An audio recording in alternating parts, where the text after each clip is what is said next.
elegância e charme, eu sou Luana Romari. Sintonize a arte de ser feliz e venha assistir mais um programa no Sofá com a Romariz.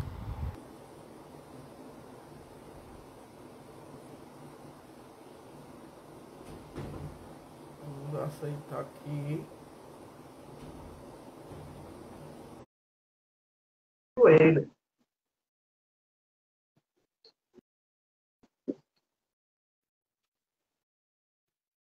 E está chegando ele, rapaz, que eu chique. Elegantes! Boa noite.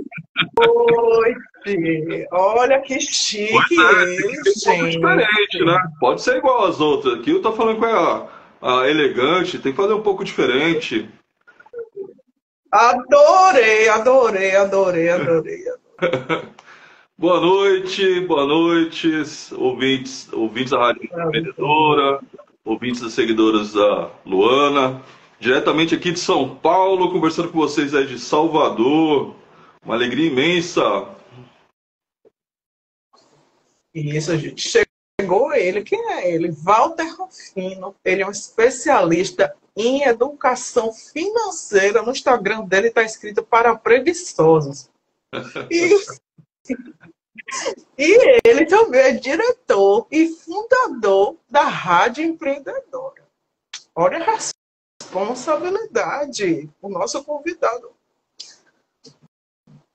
E aí, Walter, conta para nós, quem é Walter? Boa noite. Vamos lá, sou o Walter Rufino, como você disse, eu trabalho com educação, planejamento e reorganização financeira. Inclusive eu criei os pilares rufinos de reorganização financeira, que é reorganizar, unificar, focar e investir novas oportunidades e organização. São os pilares. Tem um curso online que chama Curso de Educação Financeira para Preguiçosos, que a ideia, né, só para vocês entenderem, a ideia é que você não precisa assistir o curso todo hoje, ou dentro de um mês. São vários temas, né? Então, eu estou pensando em economizar com cartão de crédito. Aí vai lá, tema, cartão de crédito, você vai aprender a usar o cartão de crédito. Estou querendo fazer uma compra online. Vai ter o vídeo lá falando sobre compra online. Então, a ideia do preguiçoso é justamente isso. Você sabe que tem lá, né? E também, como você falou, eu sou da Rádio Empreendedora. Iniciei esse projeto aí o ano passado, finalzinho de novembro, meados de novembro, né? Um pouquinho antes nós já começamos o projeto piloto. E tem sido feito aí, eu considero aí, e outras pessoas também do ramo têm considerado um sucesso, tendo em vista aí o alcance que nós já estamos conseguindo e as novas ações, né, que nós estamos fazendo, preparando e começando a conversar durante esse nosso bate-papo. Nosso convidado maravilhoso. Então, Walter, a gente fica curioso aqui para saber o seguinte: como despertou em você o interesse pela educação financeira? Essa história é longa, hein? Então, só para contar um contexto um pouquinho, eu sou filho, meu pai, José Rufino, pedreiro, faleceu há 2 anos. Minha mãe, Dona Maria Alda, faxineira. E normalmente as pessoas veem nesse retrato social que você também vai ser um pedreiro ou faxineiro, ou uma profissão que, apesar de ter muito valor dentro da sociedade, nem sempre é valorizada, né? Então, os meus pais sempre ensinaram desde pequeno: estude, porque o mais importante de alguém que nasceu pobre, e é uma coisa que ninguém vai tirar, é justamente os estudos. Então, meus pais, quando se mudavam, nós nos mudamos muito, porque o aluguel aumentava, meus pais tinham que se mudar. E só para você ter uma ideia, até os 30 anos, eu morei em 27 locais diferentes. Depois a gente conta um pouquinho disso aí também. E interessante. Aos 16 anos, eu passei no concurso para a Marinha do Brasil, fui concursado para a Marinha do Brasil, e fui morar em Pernambuco. Então, como funciona? Você tem um concurso nacional. Na época, era o mês de julho, era a escola de Pernambuco e a escola do Espírito Santo. E no mês de janeiro começava a escola de Santa Catarina e a do Ceará. Eram sempre duas escolas, hoje está unificado, mas antigamente era esse processo.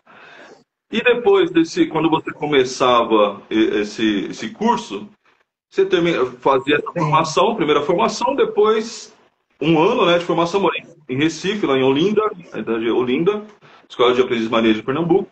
E aí nós vamos para a esquadra, que 95% é Rio de Janeiro. Então, servi no navio, né, curti a vida, posso dizer que curti a vida bastante. E demora um tempo, depois de 4, 5 anos, tem uma reunião de toda essa turma para fazer a especialização. E quando eu cheguei nessa especialização, eu olhei para os meus colegas, né? Aí tinha um colega andando de carro, outro de moto, outro comentando que já tinha comprado seu apartamento, sua casa, outro com apartamento e casa, né? Mesmo financiado, mas já estava em andamento. E eu olhei para mim e só tinha meio beliche, que eu tinha comprado dividido, um colchão, um rádio que eu comprei no Paraguai e um cartão telefônico. Naquela época, tinha o cartão telefônico. E eu falei, tem uma coisa errada nisso aí. Se eles recebem o mesmo salário do que eu, para onde foi esse meu dinheiro? Né? Daí foi um dos primeiros starts que eu tive. A partir daí, eu comecei a controlar um pouco mais dinheiro, comprei um terreno, comprei a casa. Então, nessa época, eu já tinha uns 21, 22 anos mais ou menos, eu já tinha, né, esse start que eu tive. Então, foi o primeiro start que eu comecei, né? Claro que com o tempo você vai fazendo escolhas, vai acertando, vai errando, né? Mas hoje, graças a Deus, aqui estou com a família, estamos relativamente estabilizados, mas ainda falta bastante ainda para a gente conseguir aquele objetivo de poder ficar deitadinho e dormindo, né? Mas eu acho que é bem difícil. E nesse percurso aí, né, nessa sua trajetória de vida, como foi que tudo isso, né, toda a sua trajetória de vida, isso influenciou dentro de você para que você despertasse esse projeto da rádio? Bom, bacana. A sua imagem não está aparecendo. Motivou para a educação financeira, para a rádio, né? Que foi a sua pergunta. Eu trabalhando, bom, bacana. Para o Edivaldo ela está aparecendo, se você seguir aqui. Eu fui visualizando, né? E agora contando sua história, como foi que tu... Vamos lá. Então quando eu comecei a trabalhar com educação financeira, né? Eu faço atendimento pessoal, faço palestras, workshop, conforme a necessidade do cliente. Né? E o que acontece? Quando eu entendi com o tempo que eu comecei a trabalhar com educação financeira, fazer atendimentos, né? Um pouco da teoria e mais para... Eu entendi que a educação financeira não é dinheiro e planilha, como muitos financeiros vendem por aí. Eu entendi que tem muito mais do que isso. Então eu comecei a fazer lives dentro do meu canal, Walter Educa, convidando outros profissionais, né, para falar sobre diversos assuntos. Então, no meu canal Walter Educa tem gente falando sobre seguro, sobre empreendedorismo feminino, sobre associativismo, sobre consórcio, sobre bitcoins, né, as moedas cripto, e por aí vai. E vários outros educadores financeiros também vão trazendo a sua vertente, seu conhecimento. Né? Então, essa experiência, em algum momento eu falei assim, eu consigo manter essa parte de educação financeira, mas também eu já tinha visto algumas experiências com rádio, achei interessante, eu falei, por que nós não montarmos um modelo, né? Como vem crescendo bastante esses programas, porém, o que eu vejo, sim, o programa ou sobre o assunto A, só sobre o assunto B, às vezes você vai chegar aquele assunto não é interessante. E qual que é a ideia? Que quando a rádio estiver 100% mesmo, nós tenhamos a cada 30 minutos um programa diferente, sempre na temática empreendedorismo, falando sobre empreendedorismo nos seus mais diversos temas, né? Hoje, nós já temos aí 21 apresentadores, começamos em novembro. Temos aí, graças a Deus, grandes nomes, né? Como Luciano Pires, Sagal Pereira, a Luana Romariz, o Edmilson, que está assistindo a gente aí também. Então, e ontem já fechei com mais uma, que vai começar em maio. Conversamos já com o pessoal de Angola, só estamos ajustando detalhes técnicos aí para fazer a gravação.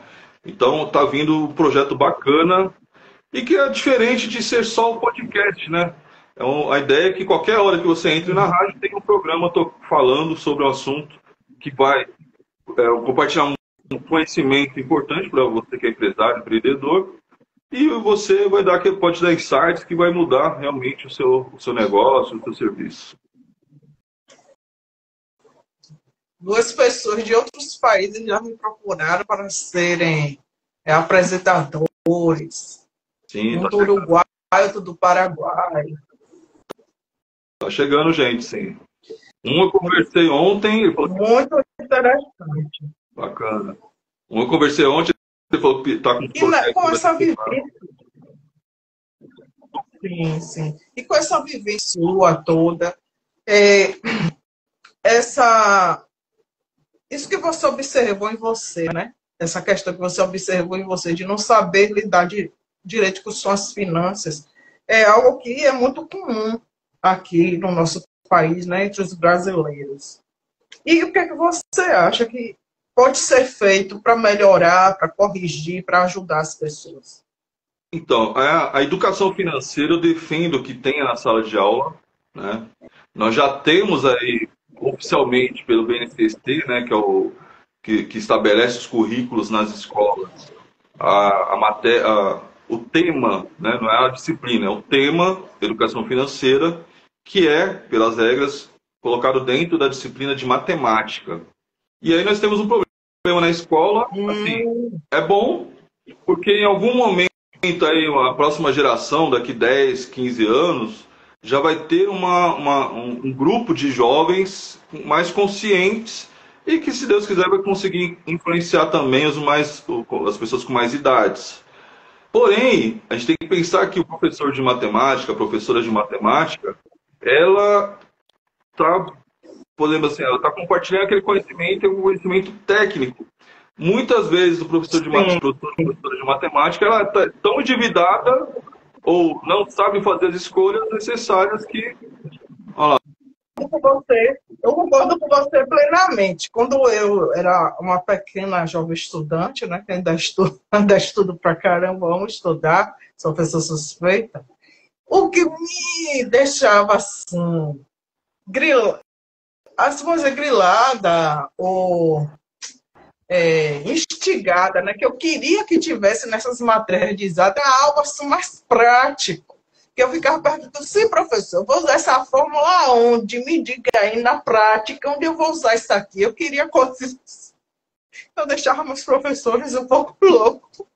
Eu quero saber na prática, onde é que eu vou usar isso aqui? Me explica. Aí, de tanto de coisas na prática, aí começou a ter aula com essa questão de cozinhar, que tem, né? Vai essa parte assim, mais prática, de você ver as medidas e tudo. Teve um pouquinho aí, mas ainda foi muito pouco para mim, né? Que eu queria coisas na prática. Sim. Bom, é interessante. Esses dias eu vi um vídeo, se não me falha a memória, de Portugal, que um professor já com certa idade achou o seguinte: o que é raiz quadrada está no currículo, todo aluno, se não aprendeu, pelo menos teve aula sobre, e a pergunta que ele levanta é: tudo que você utilizou a raiz quadrada, né? É bem prático. Quando você usou algo sobre raiz quadrada? E aí ele questiona, ao mesmo tempo que você usa o tempo do currículo ensinando coisas que ninguém vai utilizar, você poderia justamente estar ensinando coisas que as pessoas vão realmente utilizar, né? Então, com certeza. Então, a educação financeira é um caso, né? Mas junto, como eu disse, eu acredito que a educação financeira não é só dinheiro e planilha. Junto disso, a gente tem que trabalhar sobre empreendedorismo, trabalhar sobre oratória. São temas necessários, porque quando você chegar no mercado de trabalho ou você querer montar a sua empresa, você vai precisar. Seja Sim, como sim. funcionário, colaborador, seja como chefe, seja como executivo, você vai ter que Com conhecer, certeza. trabalhar em equipe, oratória, saber Sim. conversar, saber liderar, saber ser liderado, né? O trabalho no escotismo, eu fui escoteiro também. A gente trabalha muito isso, então é bacana isso também. Mas dentro do estudo formal, infelizmente, ainda está muito, muito fraco essa prática necessária. É, com certeza. Já que você trouxe a questão do empreendedorismo, empresariar, nessa parte, como é que você acredita que o conhecimento de educação financeira pode estar ajudando quem está começando com poucos recursos? Vamos lá. Quando se fala hoje de empreendedorismo, muita gente já fala assim, antigamente ninguém falava sobre isso, é um tema novo, é algo que ninguém sabe. Porém, se a gente puxar um pouco, na minha primeira formação é história, inclusive, né?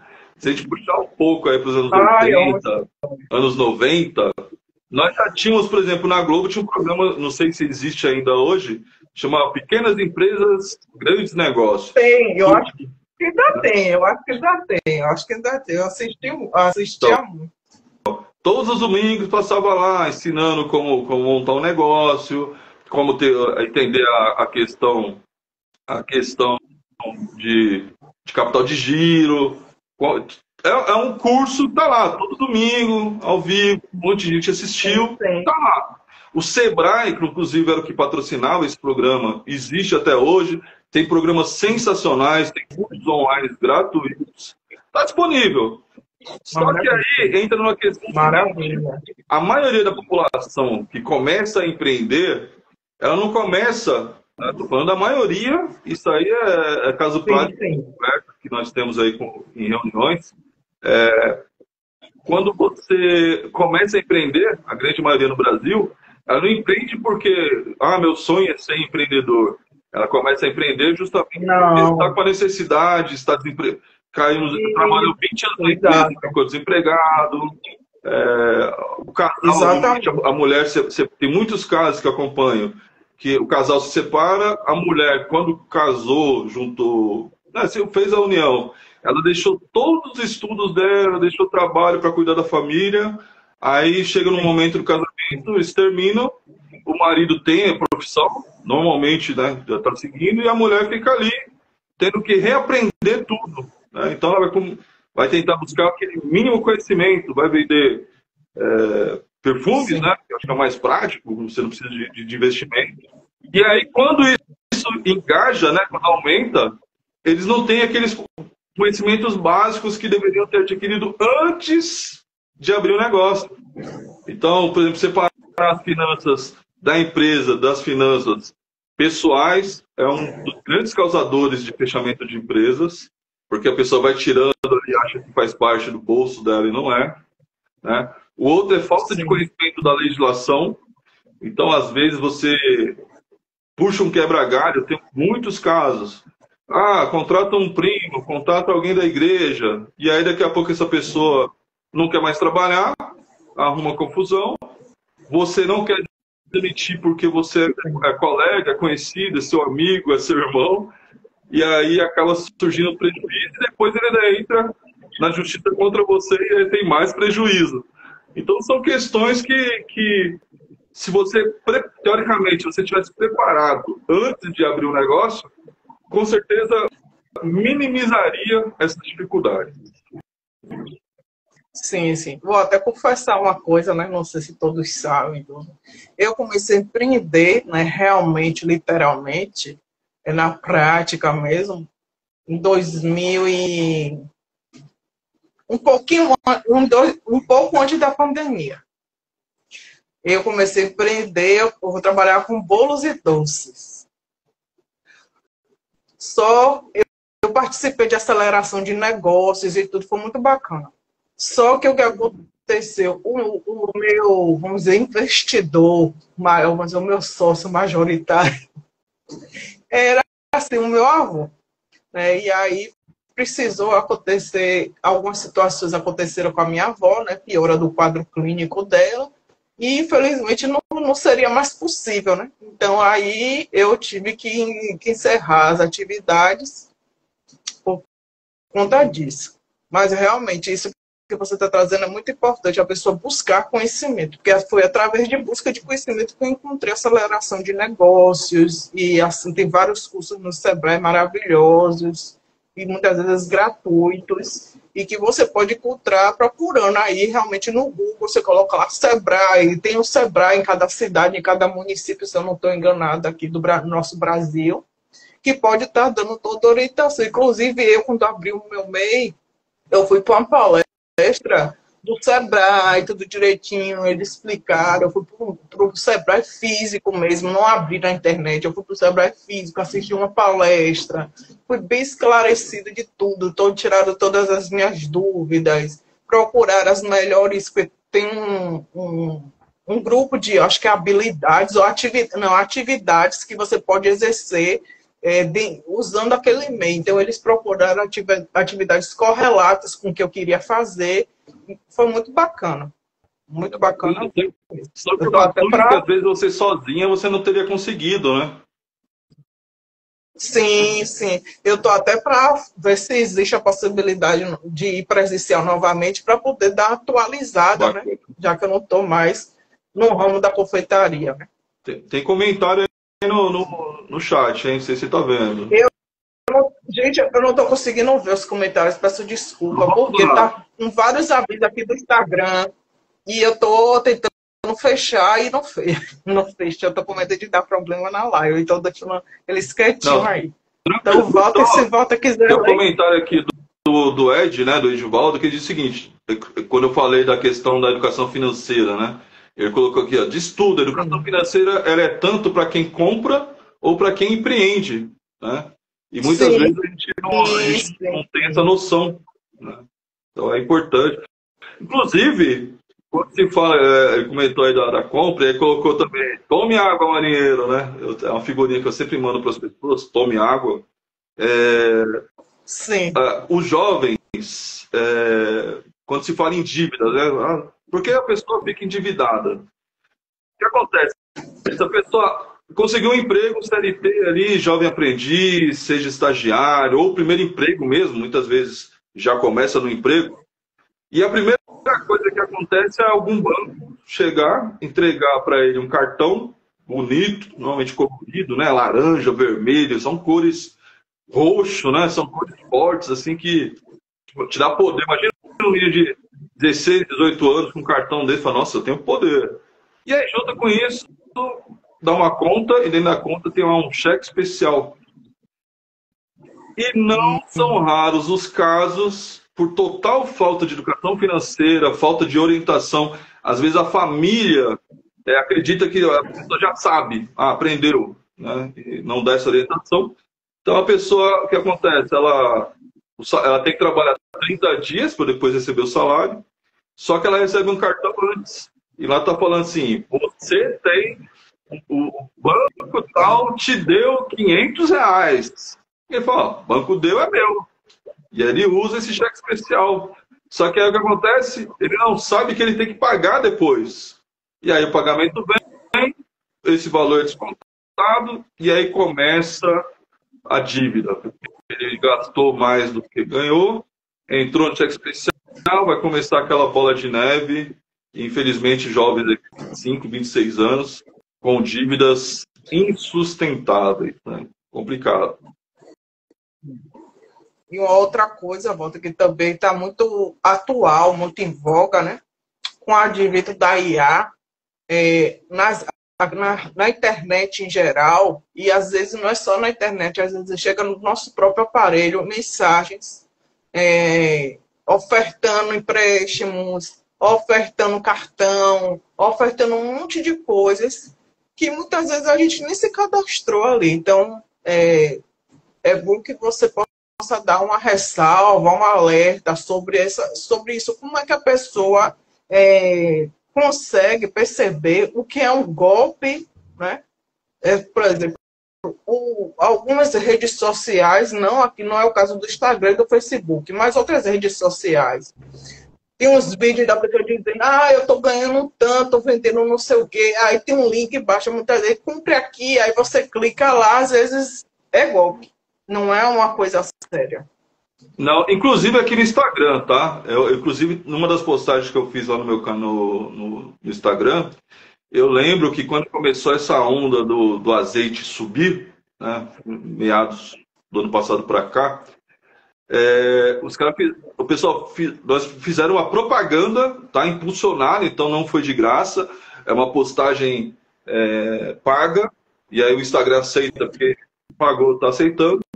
Então lá tinham quatro azeites, e aí com valor, tipo assim, valor de um azeite que você encontraria no mercado. E aí com a forma de um grande mercado, uma rede de mercados atacadista, muito bem feito, inclusive, tá? Eu até printei lá, eu falei, tá muito parecido com o original. E aí, como você descobre? Você tem que ter atenção. Por quê? 99,9% dos golpes que acontecem, por que as pessoas caem? Não é porque o cara foi muito bom, ou o sistema era de qualidade impecável. Agradeço aos meus patrocinadores, a Rádio Empreendedor e a revista Inspire, e até o próximo programa.